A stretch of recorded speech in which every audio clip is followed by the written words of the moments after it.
Joining me now to talk about it is Everett Kelly, president of the American Federation of Government Employees. And Mr. Kelly, let's start with you and I have worked together. Your union and many unions support National Action Network and our events, but also on certain issues. But let's start here. In a memo released on Friday, the acting head of the U.S. Office of Personnel Management said that agencies have 60 days to terminate all DEI positions to, quote, the maximum extent allowed by law, unquote. Federal employees also received emails asking them to rat out co-workers who might be hiding their DEI credentials or face adverse consequences. What do you think is behind this aggression in these orders and the cruelty of swiftly taking people's jobs away? Well, Reverend, first of all, thank you for having me here.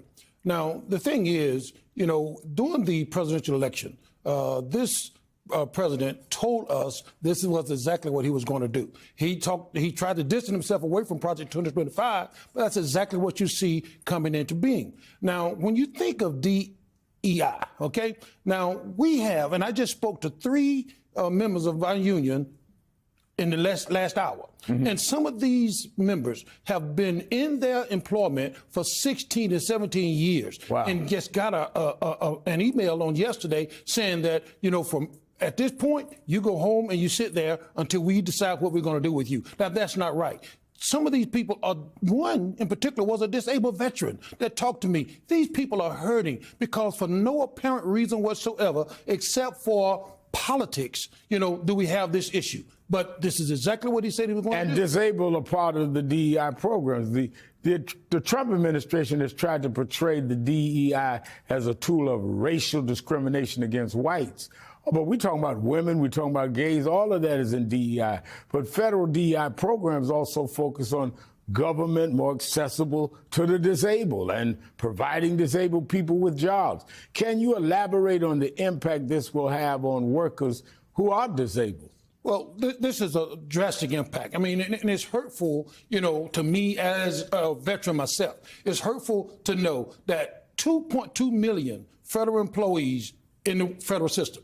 Of that, 642,000 are veterans, and they are going to be vastly affected by this because I see this as an attack against veterans, if you ask me, because when you start looking at the fact that these are the people that support veterans and support their needs when they have disabilities, that they can't perform the full function of their job unless there is a slight accommodation, that's not going to be anymore. And that's not fair to the American veterans that have fought for this country, and now they can't even hold a job because there is no accommodation.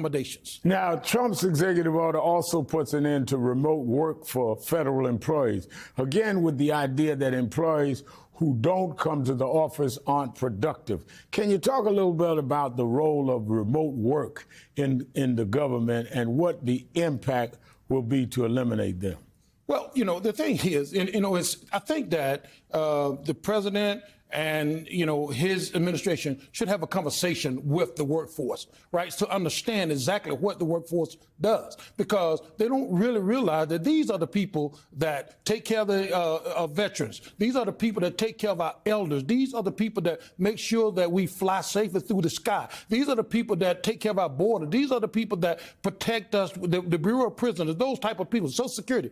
These are the people that he's talking about. And when you start talking about and look at the data, what they're saying is so far from the truth, because the data show that when we are working remotely, then the production goes up. Mm-hmm. Matter of fact, it went up by 6%. So the data is screwed. It is not correct. And if they really want to look at efficiency, talk to the federal workers that's actually doing these jobs. Now, according to the Partnership for Public Service, black workers make up nearly 19% of the federal workforce, which is roughly double of what black workers in the private sectors.